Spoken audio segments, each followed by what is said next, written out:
કુદરત જાણે રૂઠી છે। શિયાળાના પગરવ સમયે વરસી રહ્યો છે ભારે વરસાદ।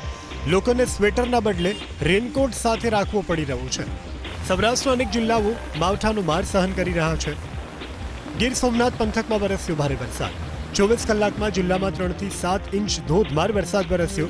સૌથી વધુ સૂત્રાપાડા તાલુકામાં 7 ઇંચ, ઉનામાં 5 ઇંચ તો વેરાવળ, ગીર ગઢડા અને કોડીનારમાં 5 ઇંચ વરસાદ વરસ્યો। વરસાદના કારણે હિરણ 2 ડેમમાં પાણીની થઈ ભારે આવક। ડેમના 2 દરવાજા 0.5 મીટર સુધી ખોલી અને છોડવામાં આવ્યું પાણી। પ્રશાસને નીચાણવાળા ગામોને કર્યા એલર્ટ। તાલાલાના ઉમરેઠી, માલજી જવા, સેમરવાવ સહિત વેરાવળના ભેરાળા, મંડોર, ઈશ્વરિયા, નવાદરા, સોનારિયા, બાદલપરા, મીઠાપુર અને પ્રભાસ પાટણ ગામોને સતર્કતાની સૂચના આપવામાં આવી। ગીર સોમનાથના સૂત્રાપાડાના પ્રશ્નવડા ગામે રહેણાંક મકાનોમાં વરસાદી પાણી ઘૂસ્યા। સૂત્રાપાડાના લાંટી ગામના ખેતરોમાં વરસાદી પાણી ફરી વળ્યા। મગફળીના પાથરા પાણીમાં તરતા જોવા મળ્યા। સૂત્રાપાડાના નિરિયા વાવ વિસ્તારમાં પણ મગફળીના પાથરા પલળી ગયા। સૂત્રાપાડાના ગાગેથા અને અરણેજ ગામ નજીકથી પસાર થતી હોમત નદીએ ધારણ કર્યું રૌદ્ર સ્વરૂપ। હોમત નદીમાં વહેતા થયા વરસાદી પાણી।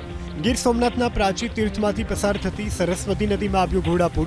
સરસ્વતી નદી 2 કાંઠે વહેતી થઈ પ્રાચી તીર્થના માધવરાય ભગવાન થયા જળમગ્ન। સરસ્વતી નદીના પાણી મંદિરમાં પ્રવેશ્યા। મંદિરમાં 8 થી 10 ફૂટ જેટલા ભરાયા પાણી। ગીર સોમનાથ જિલ્લામાં વરસ્યો ધોધમાર વરસાદ। વરસાદને પરિણામે નદી નાળા છલકાયા। વેરાવળની ભાગોળેથી પસાર થતી દેવકા નદી 2 કાંઠે વહેતી થઈ। આંબલિયાળા ગામને જોડતા મુખ્ય માર્ગ પર કોઝવે પર પાણી ફરી વળ્યા। વાહન વ્યવહાર થયો પ્રભાવિત। વેરાવળ સોમનાથ બાયપાસ પર ઝૂંપડપટ્ટીમાંથી 20 લોકોનું કરાયું રેસ્ક્યુ। ભારે વરસાદના કારણે ઝૂંપડાઓમાં પાણી ભરાઈ ગયું હતું। તમામ 20 લોકોને શાળામાં કરાયા સ્થળાંતરિત। ભાવનગર જિલ્લામાં વરસ્યો ધોધમાર વરસાદ। મહુવામાં 36 કલાકમાં વરસ્યો 15 ઇંચ વરસાદ। મહુવા નગરપાલિકા વિસ્તારમાં બીજા દિવસે પણ ઘૂંટણસમા પાણી ભરાયેલા મળ્યા જોવા। બીજા દિવસે પણ વરસાદી પાણી ન ઓસરતા પાલિકાના પ્રશાસનની કામગીરીની પોલ ખુલી ગઈ। જામનગર જિલ્લાના કાલાવાડ શહેર અને ગ્રામ્યમાં આજે બીજા દિવસે પણ સતત વરસાદ।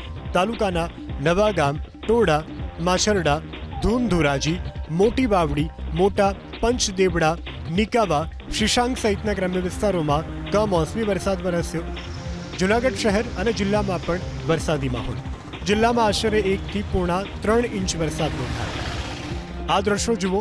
કેશોદ તાલુકાના અજાબ ગામે ખેતરોમાં પાણી ભરાતા મગફળીનો તૈયાર પાક પાણીમાં પલળી ગયો। રાજકોટ શહેર અને ગ્રામ્ય વિસ્તારમાં પણ વરસ્યો ધોધમાર વરસાદ। રાજકોટના લોધિકા, પડધરી, ગોંડલ, કોટડા, સાંગાણી સહિતના તાલુકાઓમાં વરસ્યો વરસાદ।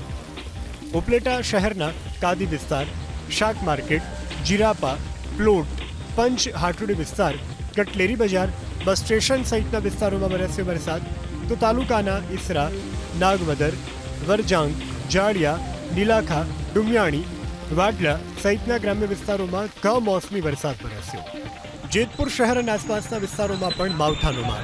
જેતપુરના સરદાર ચોક, તીનબત્તી ચોક, ફૂલવાડી સ્ટેન્ડ ચોક, ધોરાજી રોડ, જૂનાગઢ રોડ, દેસાઈવાડી સહિત જેતપુર પંથકમાં ધીમી ધારે વરસ્યો વરસાદ। ધોરાજી અને આસપાસના વિસ્તારોમાં પણ વરસ્યો કમોસમી વરસાદ। ધોરાજીના સ્ટેશન રોડ, શાક માર્કેટ રોડ, ગેલેક્સી ચોક, અવેડા ચોક, સોની બજાર, 3 દરવાજા, જેતપુર રોડ, જમનાવાડ રોડ સહિત વિસ્તારોમાં કમોસમી વરસાદ વરસ્યો। ધોરાજી ગ્રામ્યના નાની પરબડી, મોટી પરબડી, તોરણિયા, ફરેણી, જમનાવાડ, નાની મારડ, મોટી મારડ સહિતના ગ્રામ્ય વિસ્તારોમાં ધીમી ધારે વરસ્યો વરસાદ। સુરેન્દ્રનગર જિલ્લામાં સતત 3જા દિવસે રહ્યો વરસાદી માહોલ। જિલ્લાના લીંબડી, ચોટીલા અને થાનગઢ તાલુકામાં વરસ્યો કમોસમી વરસાદ।